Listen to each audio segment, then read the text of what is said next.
사무엘상 2장 11절에서 21절입니다. 키워드는 엘리의 아들들과 사무엘, 악한 길과 선한 길, 주권자의 백성입니다.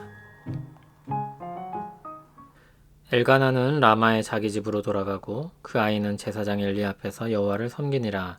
엘리의 아들들은 행실이 나빠 여호와를 알지 못하더라.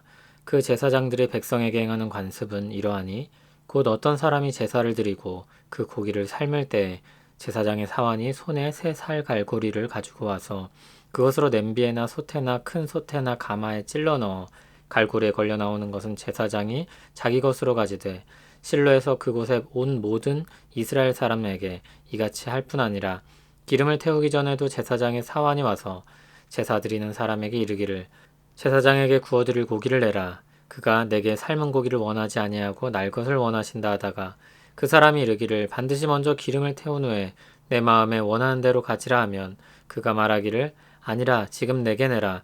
그렇지 아니하면 내가 억지로 빼앗으리라 하였으니 이 소년들의 죄가 여호와 앞에 심히 크면 그들이 여호와의 제사를 멸시함이었더라.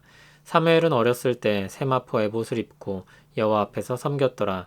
그의 어머니가 매년 드리는 제사를 드리러 그의 남편과 함께 올라갈 때마다 작은 겉옷을 지어다가 그에게 주었더니 엘리가 엘가나와 그의 아내에게 축복하여 이르되 여호와께서 이 여인으로 말미암아 내게 다른 후사를 주사 이가 여호와께 간구하여 얻어 바친 아들을 대신하게 하시기를 원하노라 하였더니 그들이 자기 집으로 돌아가매 여호와께서 한나를 돌보시사 그로 하여금 임신하여 새 아들과 두 딸을 낳게 하셨고 아이 사무엘은 여호와 앞에서 자라니라.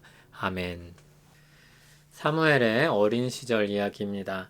사무엘을 보여주기 위해서 대조적인 대상을 제시하고 있는데 바로 엘리의 아들들입니다. 엘가나는 자기 집으로 돌아갔고 아이 사무엘은 제사장 엘리의 지도 아래서 여호와를 섬겼습니다. 이 11절은 요약적으로 말하는 내용입니다. 그 구체적인 내용이 12절부터 나옵니다. 엘리의 아들들이 먼저 나옵니다. 그들에 대한 평가는 행실이 나쁘고 여호와를 알지 못했다입니다. 신뢰를 하나 들어줍니다. 어떤 사람이 제사를 드리고 고기를 삶을 때면 어떻게 합니까? 제사장의 사환이 손에 갈고리를 가지고 옵니다. 그리고 솥에 갈고리를 집어넣어 걸려 나오는 것을 제사장에게로 가져갑니다. 또 다른 예가 있습니다. 제사 절차대로 기름을 태우려고 할 때 제사장의 사환이 제물을 가져온 사람에게 고기를 내놓으라고 요구합니다. 그리고 억지로 빼앗기도 했습니다. 13절을 보면 그것이 관습이라고 해서 지속적으로 저질렀던 죄임을 보여줍니다. 17절에서는 그것이 여호와 앞에 심히 큰 죄라고 했습니다. 그리고 여호와의 제사를 멸시하는 것이라고 했습니다. 그들에겐 하나님이 그것을 지켜보신다는 의식도 없었고 하나님께 드린다는 것도 생각하지 못했습니다. 한편 사무엘은 그들과 달리 여호와 앞에서 섬겼습니다. 한나는 매년 제사를 드리러 올 때 작은 겉옷을 지어 사무엘에게 주었습니다. 그때 엘리가 엘가나와 한나를 축복합니다. 간구하여 얻어 바친 아들 사무엘을 대신할 자녀를 주시길 구했습니다. 엘가나와 한나는 집으로 돌아갔고 새 아들과 두 딸을 낳게 되었습니다. 사무엘은 그리고 여호와 앞에서 자라났습니다. 엘리의 아들들과 사무엘이 대조됩니다. 이들은 우리에게 악한 길과 선한 길을 보여줍니다. 그리고 그 길을 우리 시각이 아니라 하나님의 시각에서 보도록 해줍니다. 엘리의 아들들은 제사 형식 등을 배워서 알았습니다. 그리고 제사장의 위치에서 일했습니다. 머리로는 하나님을 알았고 겉으로 보기엔 하나님 앞에서 섬기는 것처럼 살았습니다. 그러나 실상은 그렇지 않았습니다. 그들은 하나님을 알지 못하는 자들이었습니다. 반면 사무엘은 어린 나이에 하나님 앞에서 섬기기 시작했습니다. 그런데 자기 자리에서 충실하게 지냈고 자라났습니다. 레위인은 정상적으로 일을 하려면 25세가 넘어야 했으므로 사무엘은 엘리의 지도 아래서 일을 배워갔을 것입니다. 한나는 하나님께 대한 충성으로 말미암아 자녀의 복을 풍성하게 받았습니다.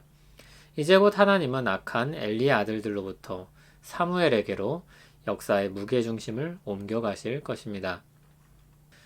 역사의 주관자가 하나님이심을 안다면 우리는 하나님의 악한 자들의 결말도 의로운 통치로 마무리 지으실 것을 믿어야 합니다. 살아계신 하나님께서 역사하실 것입니다.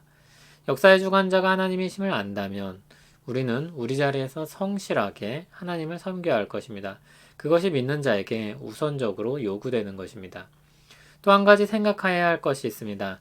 다음 세대가 하나님을 알지 못할 때 얼마나 하나님 앞에서 부끄러운 삶을 살게 되는지 생각하면서 우리는 경각심을 가져야 할 것입니다.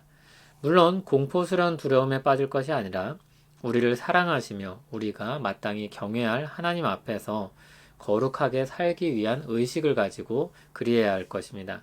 그리고 그런 가정의 복주심을 믿고 바라며 그렇게 해야 할 것입니다.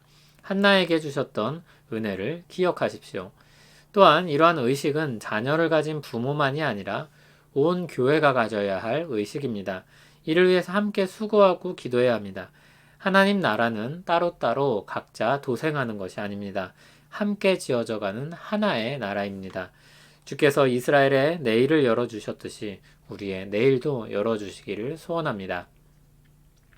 우리를 사랑하시는 하나님 아버지께 기도합니다. 하나님을 경외하며 거룩한 길로 함께 걸어 나가려고 합니다.